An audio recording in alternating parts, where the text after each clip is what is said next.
ခင်ဗျာပြောမှလားမပြောဘူးလားမပြောပါဘူးဆိုဒီမှာပဲဇော့ပဲတွေ့မယ် Hey, bro ဘာပြည့်လဲထမင်းစားပြီးဝိုင်းလားထမင်းသားစားလို့ဘဲခဲ့တဲ့ပတ်သက်ရှိရသွားရမယ်ဟဲ့လားအိုး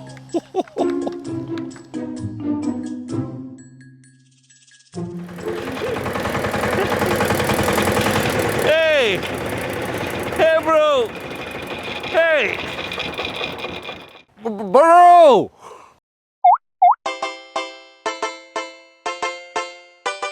Zada 对吧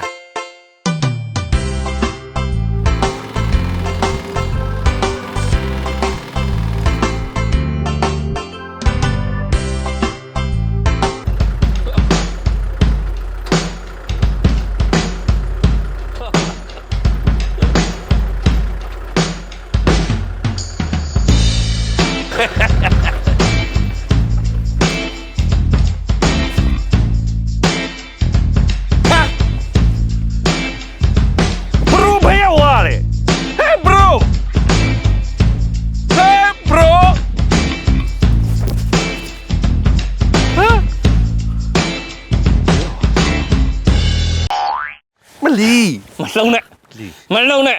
ခမည်းကျုပ်ကိုလာဖဲ့နေတာကြာပြီခမည်းကြတော့ရွှေတွဲလဲငွေတွဲလဲနဲ့အဆင်ပြေနေပြီကျုပ်ကတော့အဆင်မပြေဘူးအဲ့ဒါဘာကြောင့်လဲမပြောဘူးဟမ်မပြောထိုးထည့်လိုက်ရမလားထိုးထည့်လိုက်ဟုတ်ဘူးမထိုးထည့်တဲ့ပြောမှလားမပြောဘူးလားမပြောဘူးဇာတာဘာလဲဇာတာနဲ့ပြောမှလားမပြောဘူးလားမပြောဘူးတတ်ချစ်တာတွေ့ကြသေးတာမော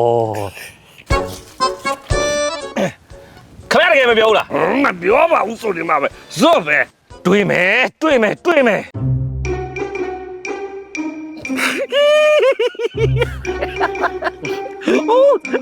ကဲမှတ်ပြီလားပြော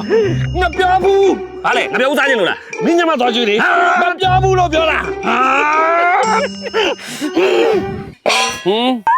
ဒါဘာလို့တာလဲထမင်းကျွေးမလို့လားဘဲကင်နဲ့စားလာတယ်ခမရစားခဲ့တဲ့ဘဲကင်နဲ့အရသာပိုကောင်းတာကျွေးမလို့ညီးကြည့်လိုက်No! တော်ပြီအဲ့လောက်ကြီးကြလော်တာဘောလို့ပြောမယ်ဒါဆိုပြောရွှေကောင်းတွေးဝင်သုံးလို့ကွာဘာလဲတွေးဝင်ဆိုကော်ဖီမဲလားဟုတ်ဘူးကော်ဖီမဲပါဘူးရွှေကောင်းထုတ်တဲ့အစိမ်းဘူးတဲ့ခရဲဘူးတွေးဝင်သုံးလို့ကွာမရှင်းသေးဘူးဒီချက်ရှင်းအောင်ပြောမယ်ဒီမှာရွှေကောင်းသုံးလို့ဇာတာပြောင်းတဲ့အကြောင်းပြောပြပါမယ်ကွာရွှေကောင်းကထုတ်လုပ်ထားတဲ့အပင်ရွက်အားစေး A1 အစိမ်းရောင်ဘူးနဲ့အသီးပွင့်အားစေး A2 ခရဲရောင်ဘူးနှစ်မျိုးကိုရောပြီးတော့ကိုယ့်ရဲ့ပဲကင်းတွေကိုဖြန်းလိုက်ပဲမျိုးစုံအတွက်အထူးထုတ်လုပ်ထားတဲ့2-in-1 အရွက်ဖြန်းအားစေးဆိုတော့အမြင့်အားကောင်းစေတယ်ရာသီဥတုဒဏ်ကိုပိုခံနိုင်ရှိတယ်ခိုင်းပြထွက်မှုကောင်းတယ်အသီးတောင့်တင်းမှုများစေပြီးတော့အပင်သက်တမ်းကုန်တဲ့အထိရှည်တန်ကြီးထွားစေပါတယ်ဗျာခမရောက်ကြောကြခိုင်းနေရမဟုတ်ဘူးကျုပ်ရင်ဆန်းသုံးကြည့်မယ်ပြီးမှဆက်ပြောမယ်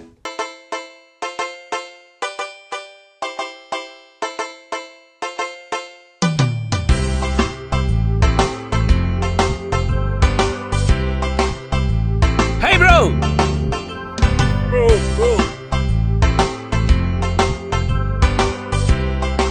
တောင်သူဦးကြီးတို့ရဲ့ပဲကင်းတွေအထွတ်တော့အထူး special တိုးကျင်တယ်ဆိုရင်တော့ရွှေကောင်းရဲ့ပဲမျိုးစုံအပင်ရွက်အားစိမ်း A1 နဲ့အသီးပွင့်အားစိမ်း A2 ကိုတွဲသုံးကြည့်လိုက်ပါအမြင့်အားပိုကောင်းစေမှာရာသီဥတုဒဏ်ကိုပုံခံနိုင်ရရှိမှာအရွက်များစိမ်းဆိုတောက်ပ၍အပင်ရှင်တန်ကြီးထွားမှုပုံလှည့်မြန်ပြီးအသီးများကိတ်စေမှာရွှေကောင်းပဲမျိုးစုံအထူးရွက်ပြန်အားစိမ်းရေ A1 နဲ့ A2 ရဲ့အစွမ်းတတ်သိပါဒါပဲသုံးမယ် bro